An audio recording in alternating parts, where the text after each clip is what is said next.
दोस्तों, जैसा कि आप सब लोगों को पता है कि मॉडर्न कंपटीशन क्लासेज आपके लिए इडोटेरिया का महासीरीज चला रहा है, जो कि आने वाले आगामी एग्ज़ाम के लिए बहुत ही महत्वपूर्ण सब्जेक्ट बन जाता है।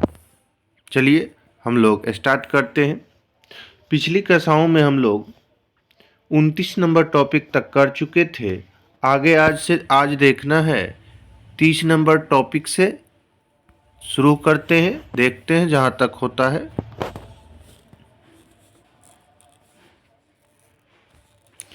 तो हम लोगों का 30 नंबर टॉपिक है इन्वायरमेंट टू द पॉइंट।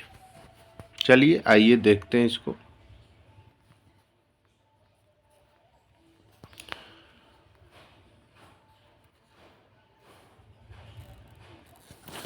भारतीय तटरक्षक बल के महानिदेशक राकेश पाल की अध्यक्षता में गुजरात में राष्ट्रीय तेल रिसाव आपदा आकस्मिकता योजना की 25वीं बैठक की आयोजन की गई। आपसे पूछ सकता है आपदा आकस्मिकता आयोजन योजना की बैठक कहाँ हुई है, तो गुजरात में हुई है। उसके बाद इसके भारतीय तटरक्षक बल के महानिदेशक कौन है, तो राकेश पाल हैं। आगे देखते हैं घरेलू आवास में टिकाऊ और पर्यावरण के अनुकूल निर्माण प्रथाओं को बढ़ावा देने के लिए भारतीय उद्योग परिसंघ का एक हिस्सा Indian grid building council (IGBC) ने नेस्ट नामक एक नई रेटिंग और प्रमाणन पहल शुरू की है। प्रधानमंत्री नरेंद्र मोदी के नेतृत्व में आर्थिक मामलों की कैबिनेट समिति ने 13 गीगावाट नवीकरणीय ऊर्जा के लिए ग्रीन ऊर्जा कॉरिडोर GEC चरण 2 का अंतर्राज्य ट्रांसमिशन सिस्टम को मंजूरी प्रदान की है। वैश्विक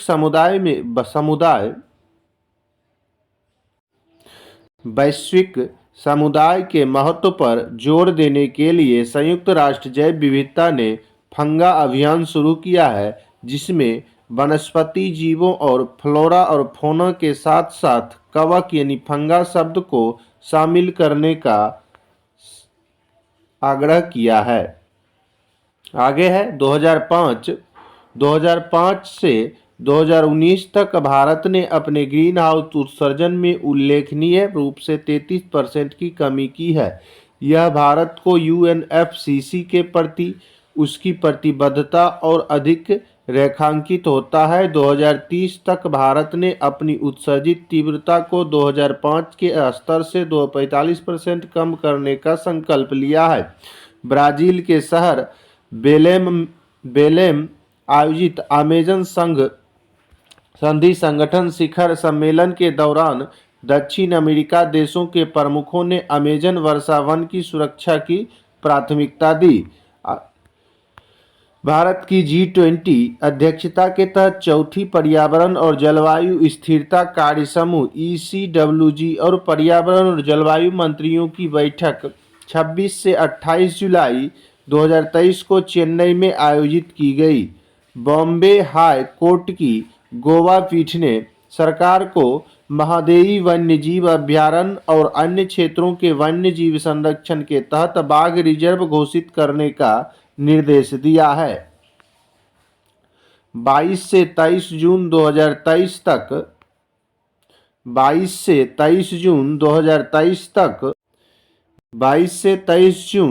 तक नई वैश्विक वित्तीय संधि के शिखर सम्मेलन का आयोजन पेरिस, फ्रांस में किया गया। इस शिखर सम्मेलन की घोषणा संयुक्त राष्ट्र पार्टियों के 27वें सम्मेलन COP27 में की गई थी।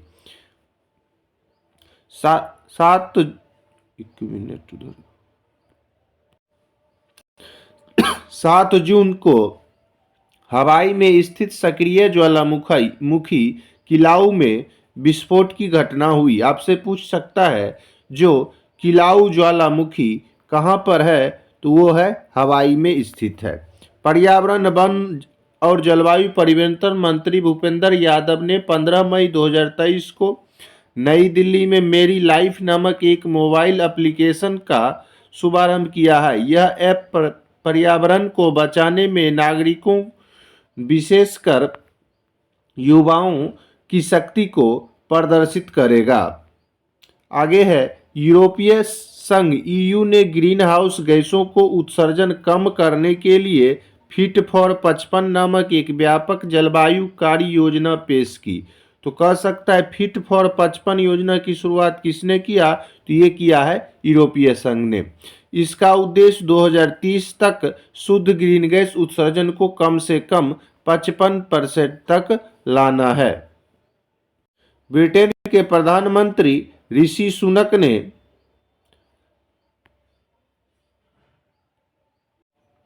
ब्राजील के अमेजन फंड में $101 मिलियन से अधिक का योगदान देने की घोषणा की, जो दक्षिण अमेरिकी वर्षावन में वनों की कटाई को रोकने का प्रयास करता है। संस्था UN economic and social commission for Asia and the Pacific ESCAP ने हाल ही में रेस टू नेट जीरो शीर्षक से एक रिपोर्ट जारी किया है। मई 2023 में यूएनईपी द्वारा turning of the tap, how the world can and plastic pollution and create a circular economy शीर्षक से एक रिपोर्ट जारी की है। राष्ट्रीय बाघ संरक्षण प्राधिकरण एनटीसी ने हाल ही में यह घोषणा की कि अरुणाचल प्रदेश में दिबांग वन्यजीव अभ्यारण्य को जल्द ही बाघ अभ्यारण्य के रूप में अधिसूचित किया जाएगा। ऑस्ट्रेलिया ने कार्बन डाइऑक्साइड के उत्सर्जन को कम करने के लिए सेफगार्ड मैकेनिज्म लॉन्च किया है। 9 अप्रैल को गज उत्सव 2023 का उद्घाटन काजीरंगा राष्ट्रीय उद्यान में किया गया है। उसका उद्घाटन कौन किए हैं? तो राष्ट्रपति द्रौपदी मुर्मू द्वारा। तमिलनाडु सरकार ने थानाथाई पेरियार वन्यजीव अभ्यारण्य को राज्य का 18वां वन्यजीव अभ्यारण्य घोषित करने का निर्णय लिया है। ट्रांसलोकेशन प्रोजेक्ट के तहत गुजरात ने 40 वयस्क और उपवयस्क एशियाई शेरों को राज्य में बरडा वन्यजीव अभ्यारण्य में स्थानांतरित करने की योजना बनाई है। भारत ने बड़ी बिल्लियों की रक्षा के लिए अपनी नेतृत्व में एक मेगा वैश्विक गठबंधन शुरू किया है और $100 मिलियन की गारंटीकृत धनराशि के साथ 5 वर्षों में का समर्थन आश्वासन दिया है।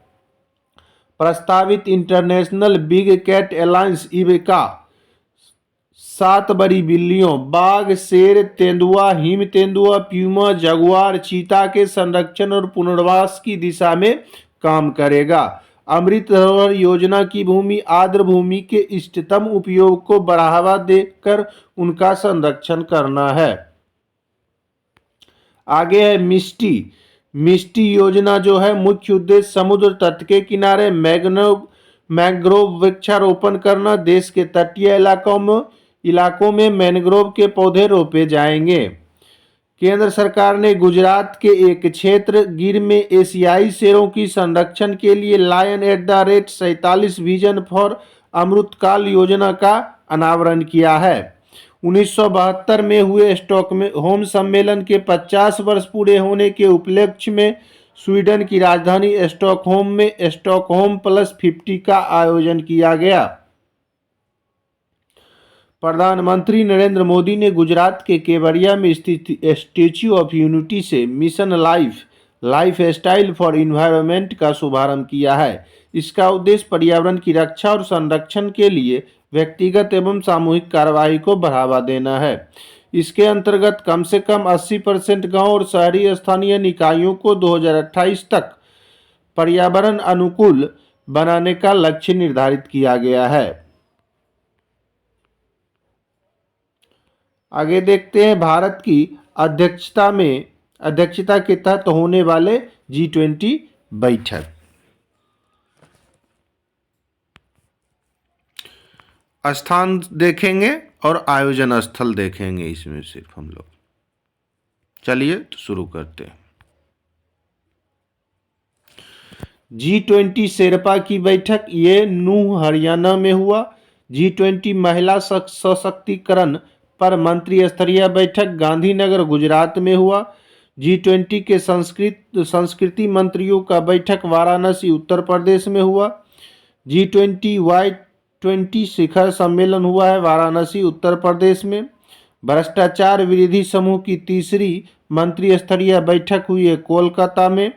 G20 शेरपा की तीसरी बैठक हुई है हम्पी कर्नाटक में। साइंस 20 शिखर सम्मेलन का आयोजन कोयम्बटूर तमिलनाडु में हुआ है।